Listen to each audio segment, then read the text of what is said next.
Hello, my name is Angela Renee Berry. I am doing my presentation on mental health of women's soccer for my English class, and my teacher is Dr. Gina Warren.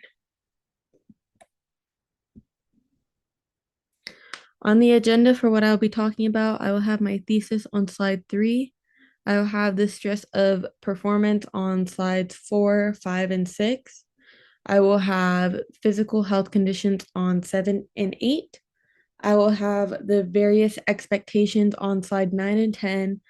My conclusion will be on slide 11, and my works cited page will be slide 12. For my thesis, I said, although there is a growing awareness regarding mental health problems among women in soccer, these women have no proper support systems.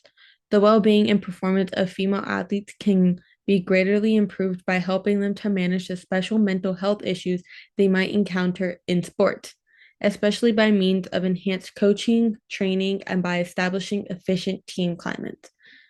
So, in this, I will be talking about the mental health in women's soccer, but this can be related to all sports. So, the stress of performance.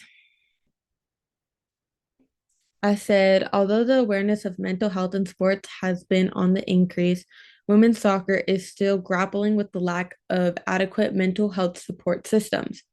Institutions, coaches, and players are not usually equipped with the tools and knowledge to effectively take care of the psychological health of an athlete. Many coaches are not trained to help exactly players navigate what's going on in their mind because they aren't that person. So a lot of people don't know how to take care of themselves while being an athlete.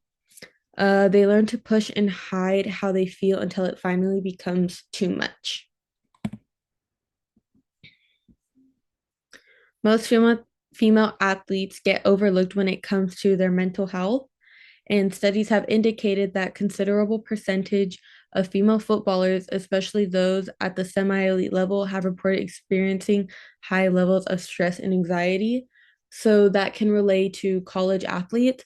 Many college athletes have high levels of stress and anxiety due to managing everyday workouts, practices, class schedules, and many other just things of becoming an adult, because everyone is still becoming an adult when you're coming into college as a freshman. The physical health and conditions. Brainley ETAL says that the female footballers reported athlete specific risk factors for mental ill health at the individual level, team level, and organizational level, highlighting that these pressures are not only personal, but they are also influenced by the environment and the structures within which athletes operate. The pressures of attempting to perform in a sport or work or study usually lead to burnouts, and the players end up mentally and physically drained. Many players hide everything and they try to push through any pains they have or any mental games that they have going on in their brain, to where it ends up leading players to burnout sooner than they should be. They do assist in establishing an environment whereby the problem of mental health is minimized or denied, and the athletes are being fooled into playing on in spite of the impacts that such actions have on their mental condition.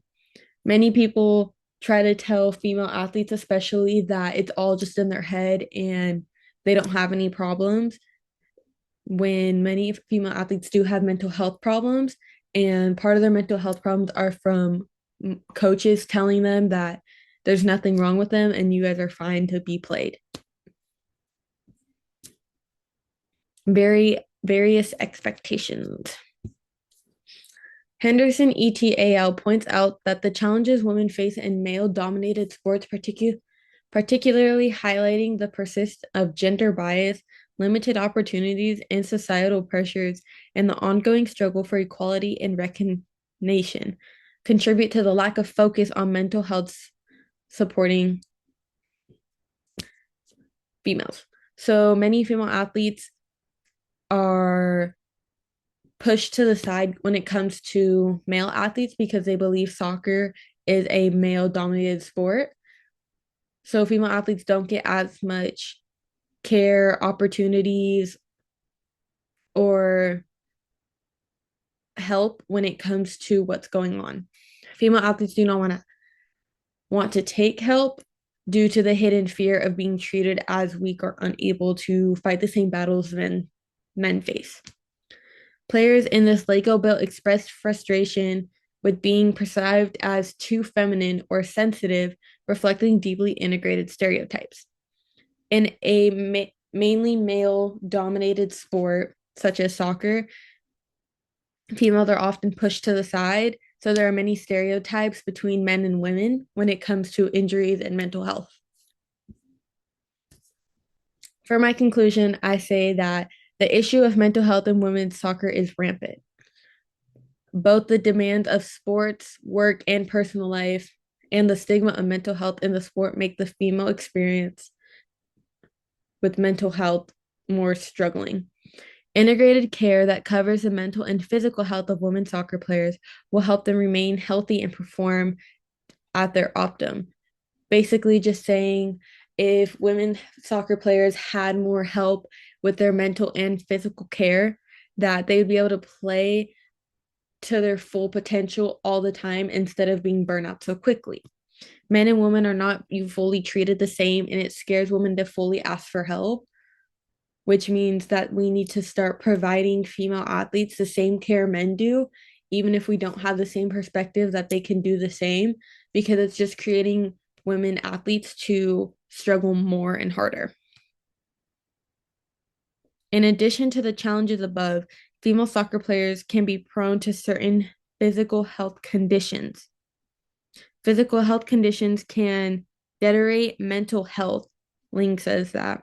And some of the physical health conditions can include tearing an ACL, something in your knee, messing up your quad or your ankle, musculoskeletal injuries in the knees and shoulders. Ling says you might even notice them when athletes are not at their best and they decide to zone out because they have too much going on in their head. They're more prone to get injured. And then this is my works cited.